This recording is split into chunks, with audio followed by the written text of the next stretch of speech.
এক ইঞ্চি জমি আমরা ছেড়ে দেবো না ইনশাআল্লাহ বলা যাচ্ছে আপনাদেরকে। কার কত ছাতি দেখা যাবে ইনশাআল্লাহ। বলতে পারেন কোন মন্দিরের সম্পত্তি মুসলমান দখল করেছে? মুসলমান কি মরে গেছে, ইয়েতিম হয়ে গেছে যে আল্লাহর নামে সম্পত্তি দেবে না মসজিদের জন্য? যদি জোর করে চাপিয়ে দেয় দেখা যাবে ইনশাআল্লাহ কি করে তার প্রতিবাদ আমরা করতে পারি। পারবেন না? পারবেন না?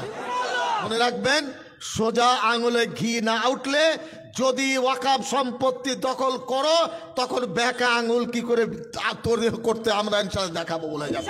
মসজিদ দখল করবেন, মাদ্রাসা দখল করবেন, বীরত্ব সম্পত্তি দখল করবেন, এসব বাজে কাজ হবে না, সে জামানা আর নেই। মুসলমানদের জাতীয় সম্পত্তি মসজিদ, মাদ্রাসা, কবরস্থান, ঈদগাহ, খানকা। মাদ্রাসা, মসজিদ, ঈদগাহ, খানকা বীরত্ব সম্পত্তি, এটা হলো ওয়াকাফ। এই ওয়াকাফের এক ইঞ্চি জমি আমরা ছেড়ে দেবো না ইনশাআল্লাহ বলা যাচ্ছে আপনাদেরকে। প্রত্যেকটি গ্রামের মানুষের দায়িত্ব মসজিদের সম্পত্তি সুরক্ষিত করার, মাদ্রাসার সম্পত্তি সুরক্ষিত করার। বাপদাদারা ঘুমিয়েছে কবরে আর ফুর্তি করছেন বাইরে, দায়িত্ব নেই যে বাপ চাচার কবরস্থানকে হেফাজত করি? কে করবে? এই দায়িত্ব জমিয়তুল উলামা হিন্দের দায়িত্ব। পার্সোনাল্লাহ বোর্ড চেষ্টা করছে। কলকাতা শহরে আমরা গত বোধহয় 28 তারিখে নাকি কোন সময় ছিল, 28শে ডিসেম্বর, আল্লাহর মেহেরবানি 4 থেকে 5 লক্ষ মানুষ জমায়েত হয়েছিল। ভারতবর্ষে এত বড় জমায়েত হয়নি। যা গেছে উদ্ধারের কাজ হবে, কিন্তু ওয়াকাফের এই প্রস্তাবিত বিলকে আমরা প্রত্যাহার করার দাবি তুলছি। হাত তুলে বলুন আপনারা।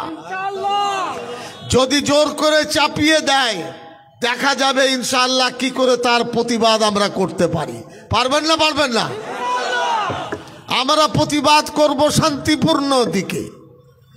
আমাদের সাথে লড়াই নয় পাবলিকের, হিন্দু ভাইদের সাথে আমাদের লড়াই নয়, তারা আমাদের দাদা, আমাদের ভাই।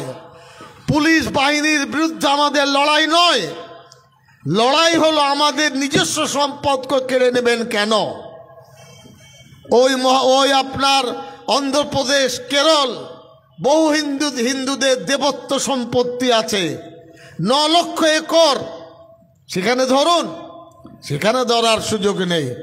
আমাদের রাজ্যের মুখ্যমন্ত্রী মমতা ব্যানার্জি বিধানসভায় পাশ করেছেন একটা রেজলিউশন, মোশন এনেছেন। সেখানে বলেছেন যে মুসলমানদের নিজস্ব সম্পদ, তাদের এহসাস, অনুভূতি, এই সম্পত্তি বা এই প্রস্তাবকে আমার দল সমর্থন করে না। বিধানসভায় সেটা পাশ হয়েছে, ভারতবর্ষের কোনো বিধানসভায় নয়। সেখানে মন্ত্রী মানস ভূঁইয়াও ছিলেন, আমরাও ছিলাম।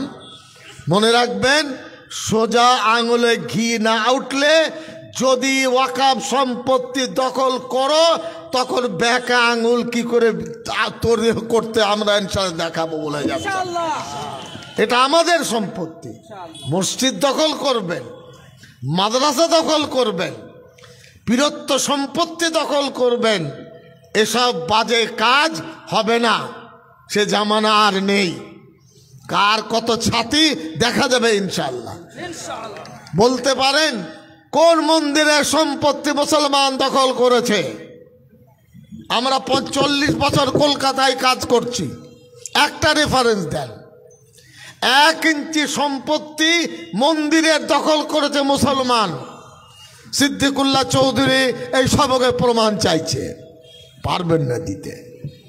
ইসলামের নীতি জোর করে পরের সম্পত্তি দখল করে মসজিদ হয় না। আল্লাহর সম্পত্তি দিতে হয়, উৎসর্গ করতে হয়।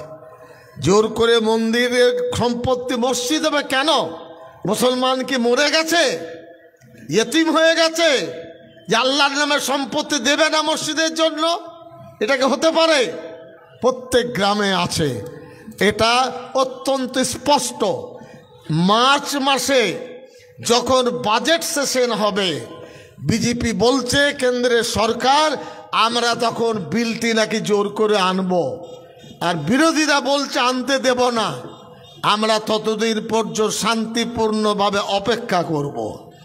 যদি ঠান্ডা করে চলে যায় ঝগড়া খতম, আর যদি লড়াই করার জায়গায় আসে তখন আমাদের চেহারা কি হবে এখন বলার সুযোগ আসেনি, তখন বলা যাবে।